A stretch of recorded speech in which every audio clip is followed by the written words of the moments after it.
Throw that old woman out. She's ruining my photos. My daughter-in-law said that into a microphone, at her own birthday party. About the woman who had paid for the apartment she lived in, the car she drove, and the lavish party going on that night right down to the dress she was wearing.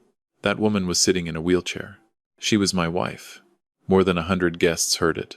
Nobody moved.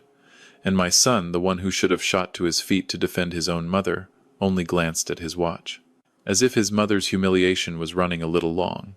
I was sitting 3 seats away, and I didn't say a word, because I already knew how this night was going to end, and they didn't. My name is Harold, and this is the first time I've ever told this story out loud, so stay with me. If you've ever been treated like you were invisible by the very people you sacrificed your whole life for, this story is going to haunt you for a long time. I'm 73. I built a company from a single desk and a stack of debt, and for 40 years I kept my name off the front of everything on purpose, because I wanted my son to think he'd earned the world himself. I thought I was teaching him independence. What I was actually doing was raising a stranger.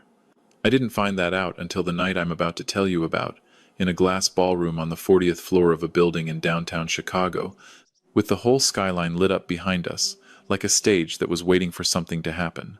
The woman in the wheelchair was Ruth, my wife, 41 years. Ruth got sick the winter before. Something quiet and cruel that took the strength out of her legs and left her leaning on a cane even when she had the chair, because she hated the chair, hated being seen in it, hated the idea that anyone would have to slow down for her. That was Ruth in one sentence. She spent her whole life terrified of being a burden. And that night, the people she loved most were going to treat her like one in front of a room full of strangers. The party belonged to Sloane, my son's wife. My son, his name is Daniel, stood near the center of the room laughing a little too hard at a banker's joke, his hand resting on the small of Sloane's back like he was holding on to something he was scared might walk away. The two of them looked expensive. I don't know how else to say it. They looked like the cover of a magazine about people who've never once worried about rent. And they'd built that whole shining picture, brick by brick, on a foundation they didn't understand and had never once bothered to ask about. I knew the foundation. I poured it. Ruth wanted to use the restroom. That was all. Such a small, human thing. She gripped the arm of her chair and started to ease herself up, and the rubber tip of her cane caught the marble floor and made a soft, uneven tap.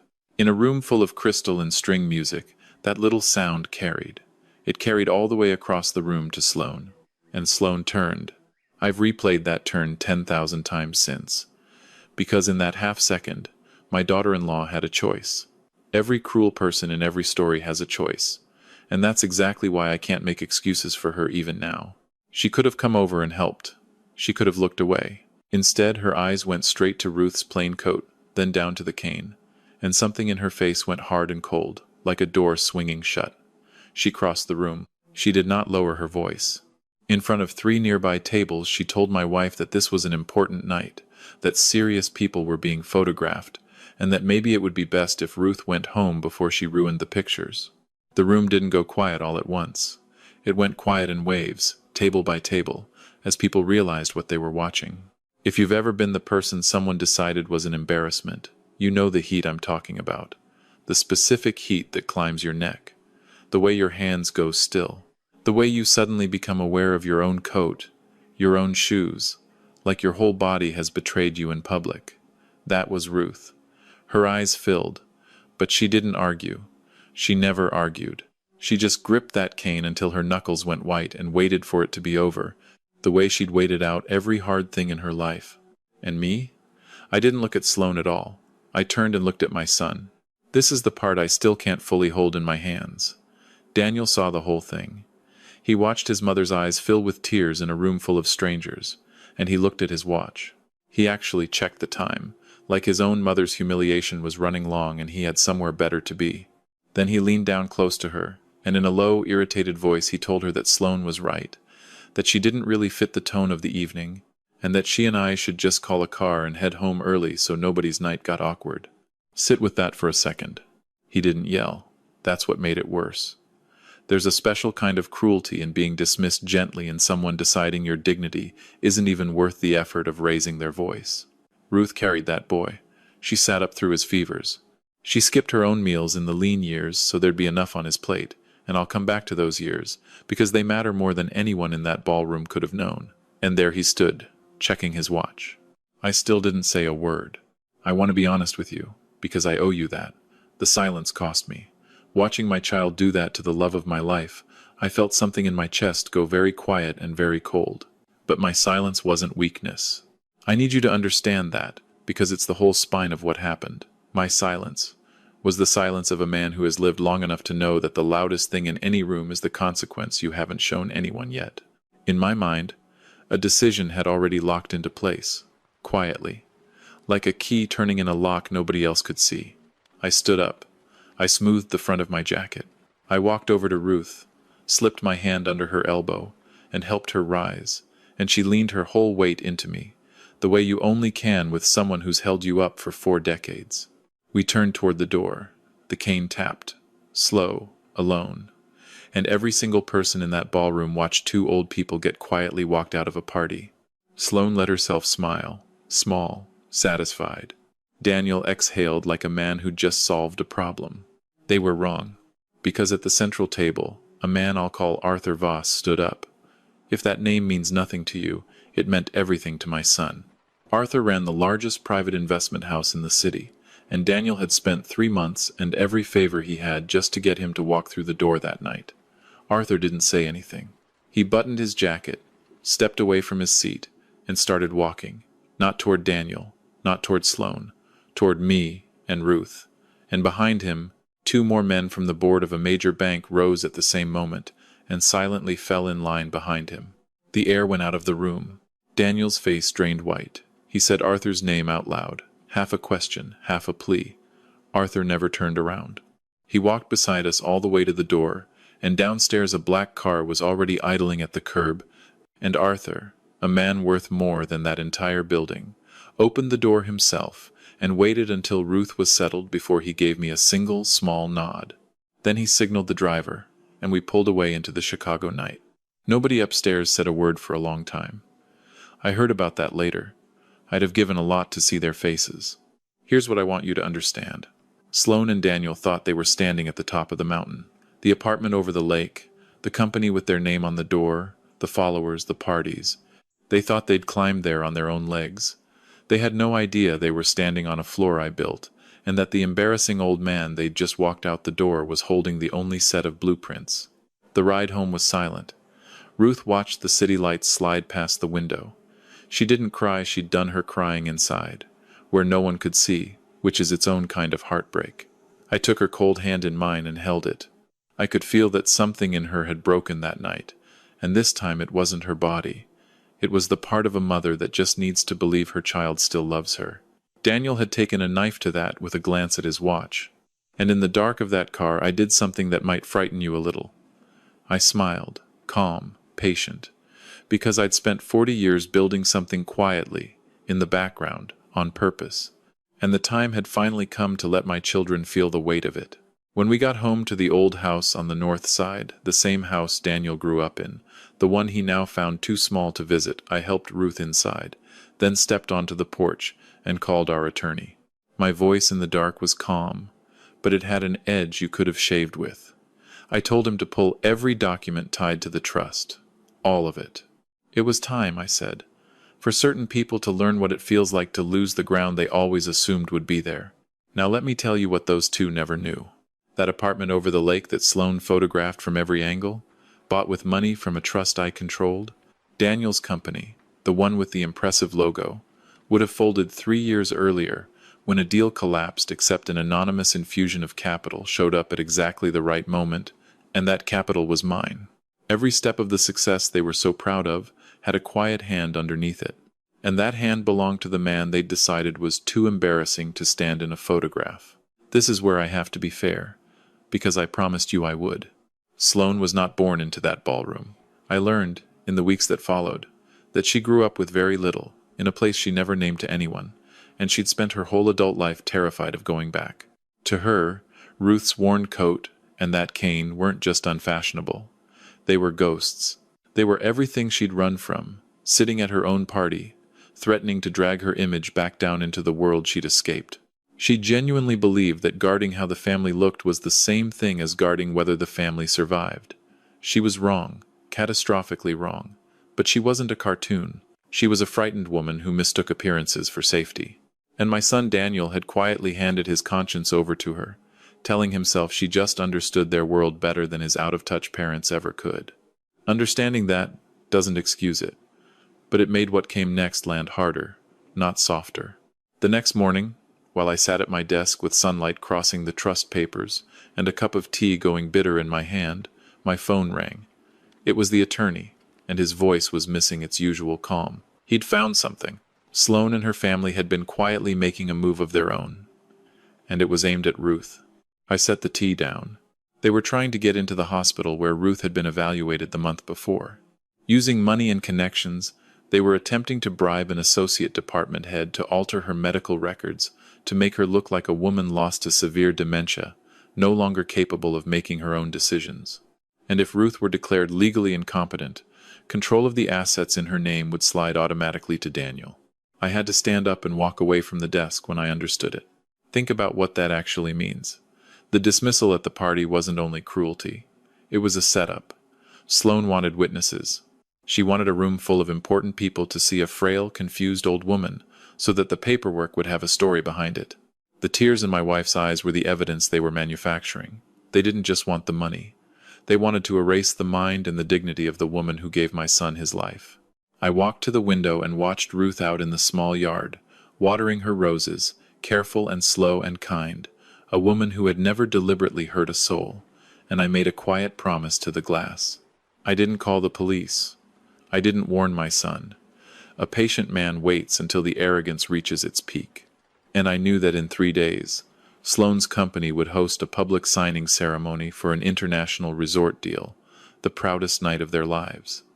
That, I decided, was where it would end. But here's what I didn't expect. That very evening, headlights swung into the driveway, and Daniel came to the old house alone, carrying a folder. He didn't look at his mother, who sat by the lamp with her knitting. He walked straight to me, set the folder on the table, and in the clipped voice of a busy executive explained that these were authorization papers, a simple matter of efficiency, he said, putting the family assets under his management to streamline the new project. And because Mom's health had declined, and her memory wasn't what it used to be, it would really be better for everyone this way. There it was, out loud, in the house where he learned to walk. I looked at the folder. Then I looked at my son, who checked his watch twice in under a minute, itching to get back to his glittering life. And right there at the table, something came back to me. A winter, decades ago, before any of the money, when the company was nothing but that desk and that debt. I remembered eating watered-down soup 3 nights running so Daniel could have something solid on his plate. I remembered Ruth giving up her own coat that year so the boy would have one that fit, walking to the bus stop in the cold with her arms wrapped around herself, never once complaining. The same woman, nearly the same coat, and the boy she froze for was now using that coat as his reason to declare her insane. I did not pick up the pen. I stood, crossed the room, and rested my hand on Ruth's thin shoulder, and I felt the small tremble run through her as she listened to her own son lie about her. Then I turned and looked Daniel in the eye and told him, evenly, to go home, that I needed time to read everything carefully. He didn't like it, but against that flat refusal he gathered his papers and drove off into the dark. When the engine faded, I turned on the computer. Sloane had just posted a new photo, a corner of her glossy office, a caption about financial freedom and being self-made. The praise rolled in underneath like a tide. They loved her. They thought she was the whole dream. She'd flown that high on my money. And she truly believed she'd grown the wings herself. I closed the laptop. Then I made one phone call, to the head of the multinational construction firm partnering on the resort. No threats, no speech. I simply explained, briefly, who actually owned the capital standing behind Daniel's company, who held the real authority underneath the entire operation. Then I hung up. The pieces were in place. The night of the ceremony, a 5-star ballroom blazed with camera flashes. A massive backdrop announced the international resort signing. Daniel and Sloane held court at the center in their finest, glasses in hand, smiling for every lens, certainty written across both their faces. I came in through a side door. I'd chosen a plain black suit, no flower on the lapel, nothing to mark me as anyone. I walked to the very last row and sat down quietly, and not one camera turned, not one guard nodded.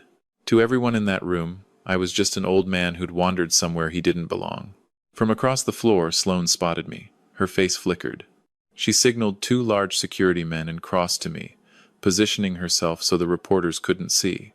And in a low, sharp voice, she told me this was an international event, that people without credentials needed to leave before they embarrassed everyone, and that she knew I'd only come to make a scene over what happened at her party. I didn't stand. I didn't raise my voice. I want you to picture this carefully, because this is the moment the whole story has been walking toward, and I'm going to slow it all the way down for you. I looked up at her, this woman so terrified of where she came from that she'd try to erase a kind old woman just to feel safe, and I smiled at her. Small, almost gentle, and I told her, quietly, that maybe she should take another look at the list of names that actually own this project. She let out a contemptuous little breath. She turned and told the guards to remove me. And exactly then, the opening music swelled. The 2 guards hesitated, hands hovering near my shoulders. On stage, the master of ceremonies took the microphone, his voice rolling out through the speakers, announcing that the signing was about to begin. Daniel and the construction firm's representative walked up to the table of honor, and the room broke into applause. Sloane straightened, smoothed her dress, her eyes flicking back to the old man in the last row with annoyance. The MC said he wanted to introduce the majority shareholder. The person, he said, who held final decision-making authority through a 60% stake in the entire resort project. The same person, he added, who owned the investment fund that had backed this company from the very beginning. The room leaned in. Daniel adjusted his tie, smiling, ready at last to meet the financial titan he'd admired from a distance for years. The guard's hands were an inch from my shoulders, and the MC said the name, Harold. Every spotlight in that hall swung off the stage, swept across the crowd, and stopped on the last row, on the old man, on the man Sloane had just ordered thrown out. Nobody moved. The guards stepped back so fast one of them nearly tripped. Daniel's face went the color of paper.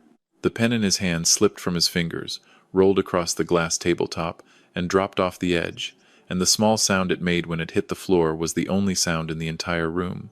Sloane's mouth opened. Nothing came out. Her hand had risen halfway to her chest, like she was trying to hold something in place that had already shattered.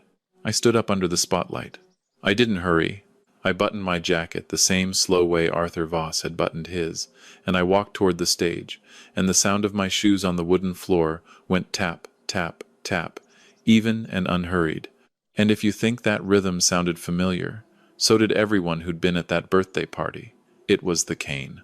It was Ruth's cane, turned into footsteps, walking straight to the front of the room. I climbed the steps. I didn't look at my son. I didn't look at Sloane. I faced the board members and the international investors, and I didn't shout because men who hold the real power never need to.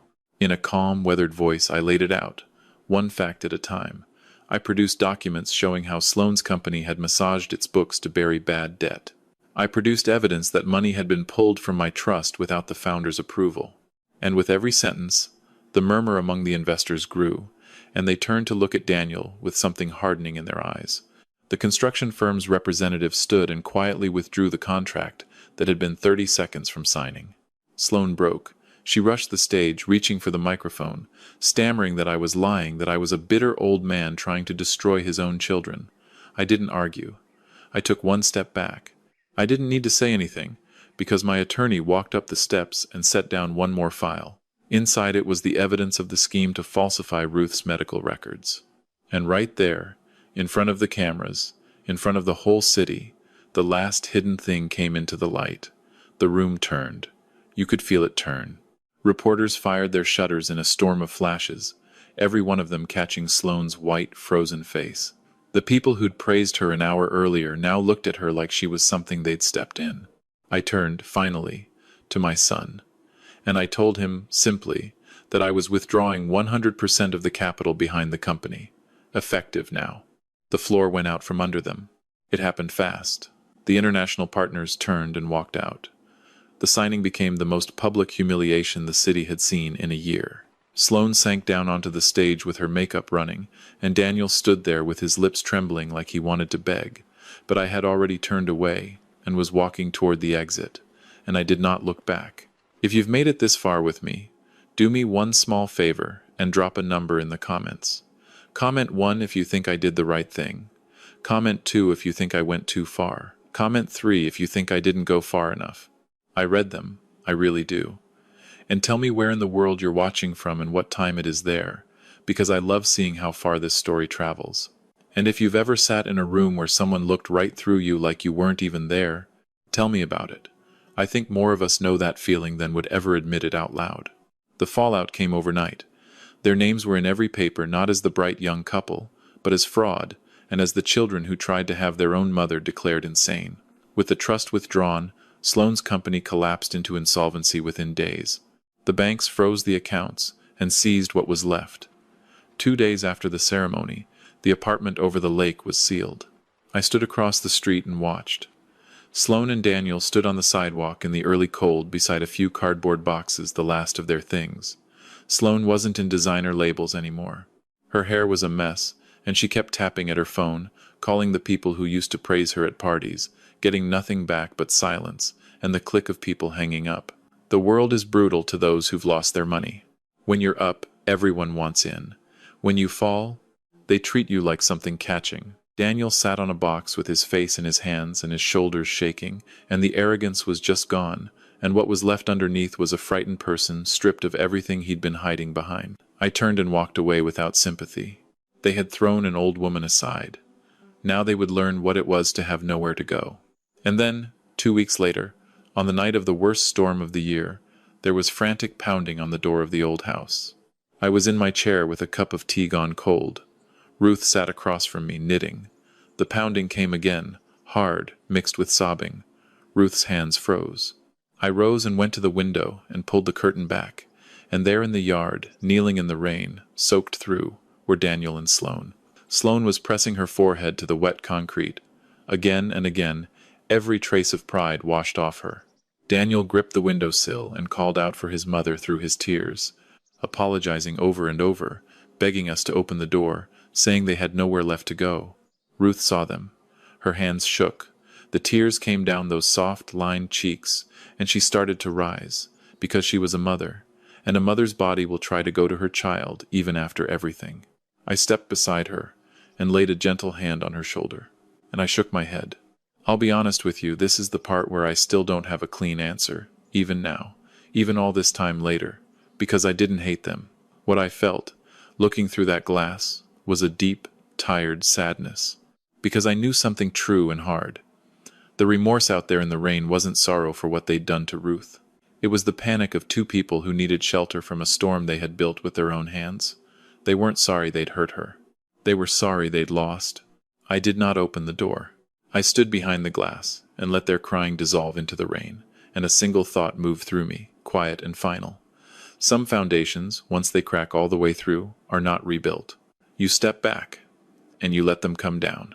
Eventually, the two broken figures staggered off into the storm. By morning, the old house was nearly empty. Ruth and I had packed the night before. We stepped out, got into the car, and drove toward an entirely new chapter. And behind us, we left one last thing, the thing that would make even the coldest rooms in that city lower their heads. 3 months later, the sound of waves rolled onto a white shore. Ruth and I had moved to a quiet coastal town. That morning, the sun filled a small yard, and Ruth sat in a wicker chair with the peaceful smile finally back on her face, her hands steady now, turning the pages of a folder. It held It held the records of the charity that bore her name. Before we left, I took every remaining dollar of that trust and built a foundation in Ruth's name, care and support for elderly people living alone, for the mothers and fathers their children had thrown away. I wanted to turn our pain into something that meant something for somebody else. And the same high society people, the old partners, gave generously not for the wealth, but because they respected the one thing money can't buy, which is the choice to leave behind a legacy of decency. This whole thing taught me something I keep having to relearn. The mistake most people make is believing that the quiet, slowing, aging person in the corner is the weak one in the room. What I understood that nobody else at that party did is that the person who built the foundation is never the one who needs it, and the moment you treat them like a burden, you've forgotten you're standing on them. So here's the one thing I'd ask you to actually do today. Call the person who froze for you. The one who skipped the meal, gave up the coat, sat up through the fever. Don't text it. Call them, and let them hear that you still remember. And here's the question I want you to sit with tonight, honestly. Is there anyone in your life right now you've started treating as an inconvenience, simply because they've gotten older, or slower, or quieter than they used to be? Sit with that one. It matters more than you think. Before you go, if any of this moved you, even a little, subscribe and stick around. Because I tell these stories for the people who still believe respect and kindness are worth something, and every single one of you helps another one of them reach someone who needs it. I'd be glad to have you here. This is a fictional story inspired by real emotional experiences, fully rewritten and reimagined in Chicago to create original content. Any resemblance to real people or events is coincidental.